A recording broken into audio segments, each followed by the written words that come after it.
हाथरस की निर्भया की मृत्यु नहीं हुई है, उसे मारा गया है एक निष्ठुर सरकार द्वारा।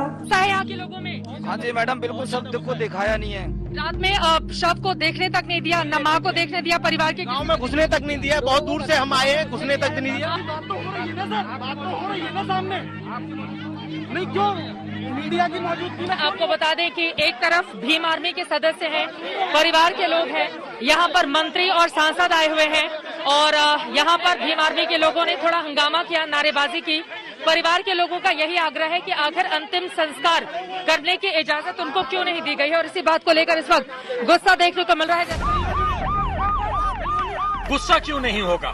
क्या कर रहे थे वो लोग जो खुद को नेता कहते हैं, जो इन्हीं के वोट से चुनकर आते हैं? अफसरों की मनमानी चलती रही और ये तमाशा देखते रहे। हमने पीड़ित परिवार के सामने इन नेताओं को खड़ा कर दिया। जी आप माँ से मिलिए, आप माँ से मिलिए, आप माँ से मिलिए।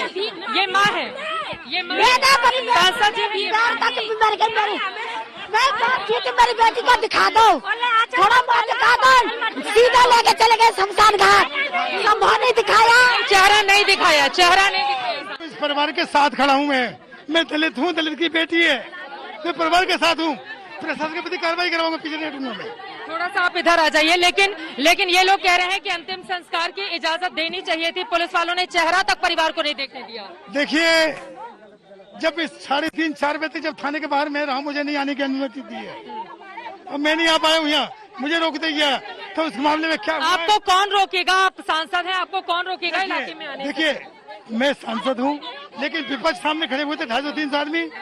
इनकी भी, प्रशासन की भी मजबूरी थी कि मैं आ रहा हूँ तो उनको छोड़ना था। उनको मजबूरी का नाम देकर अफसरों को बचाने का खेल नहीं चलेगा। वो झूठ नहीं चलेंगे जो अब भी सरकार के मंत्री से लेकर अफसर तक बोल रहे हैं। अंतिम संस्कार जबरन किया गया, ये कलंक मिटेगा नहीं। अब बीती रात जिस तरह से अंतिम संस्कार किया गया, उसको लेकर बहुत ज्यादा गुस्सा है इस समय।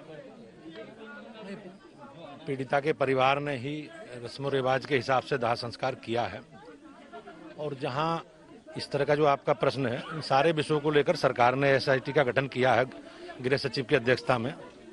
वो 1 सप्ताह में रिपोर्ट देकर जो भी अगर इस तरह का कोई विषय आएगा तो उसकी जांच आएगी, उसमें जांच रिपोर्ट के आधार पर आगे कार्रवाई की जाएगी। लेकिन लोग कह रहे हैं कि जबरन पुलिस वालों ने ही आग लगा दी, चेहरा तक बेटी का नहीं देखने को दिया गया। नहीं, ऐसा नहीं है। डेड बॉडी घर पे लाई गई थी जैसी मुझे सूचना है और विधि विधान से ही दाह संस्कार हुआ है। लेकिन परिवार के मन में जो प्रश्न है या आपने जो प्रश्न उठाए हैं, उनके लिए एसआईटी की गठित की गई है उत्तर प्रदेश सरकार ने गृह सचिव की अध्यक्षता में। वो 1 सप्ताह में रिपोर्ट देगी, जो भी दोषी होगा कार्रवाई करेंगे। वो कौन लोग हैं जिन्होंने रात को 3 बजे चिता जलाने का ऑर्डर दिया था? इनके नाम पता चलने चाहिए। प्रधानमंत्री ने मुख्यमंत्री से बात की है, मुख्यमंत्री ने एसआईटी बनाने का ऑर्डर दिया है, 7 दिन में रिपोर्ट देने को कहा है। मुख्यमंत्री ने पीड़ित परिवार से वीडियो कॉन्फ्रेंसिंग से बात की। हाथरस के इस गरीब परिवार को हर हाल में न्याय मिलना चाहिए। इनके साथ जो हुआ उससे बड़े शर्म की बात किसी सरकार और सिस्टम के लिए कुछ और नहीं है। यही वो घर है, बहुत मुश्किलों से इस घर को बनाया था उस पिता ने। जरा सोचिए कितनी ज्यादा मुश्किल उसको हुई होगी, क्योंकि मजदूरी करके अपना पेट काट कर इस परिवार में आगे बढ़ने का एक जज्बा था, लेकिन उसको तोड़ दिया 14 सितंबर को उन दरिंदों ने, जिनकी दरिंदगी का शिकार हाथरस की वो निर्भया हुई थी। ऐसे परिवार को बेबस बना दिया गया। पहले परिवार की बेटी के साथ हैवानियत हुई, गैंगरेप हुआ, गर्दन तोड़ी गई, जीभ काटी गई, वो जिंदगी और मौत के बीच छूट गई। जब दम तोड़ा है तो पुलिस ही गैंगरेप से लेकर गर्दन तोड़ने और जीभ काटने पर सवाल उठा। इसके बाद रातों रात शव को लाकर जला दिया। परिवार से पूछा तक नहीं गया, चेहरा नहीं दिखाया गया। इस तरह का व्यवहार अमानवीयता का सबसे बड़ा उदाहरण है। आपकी सरकार कितनी अमानवीय है। उत्तर प्रदेश में कानून व्यवस्था की स्थिति में सुधार करने की आवश्यकता है।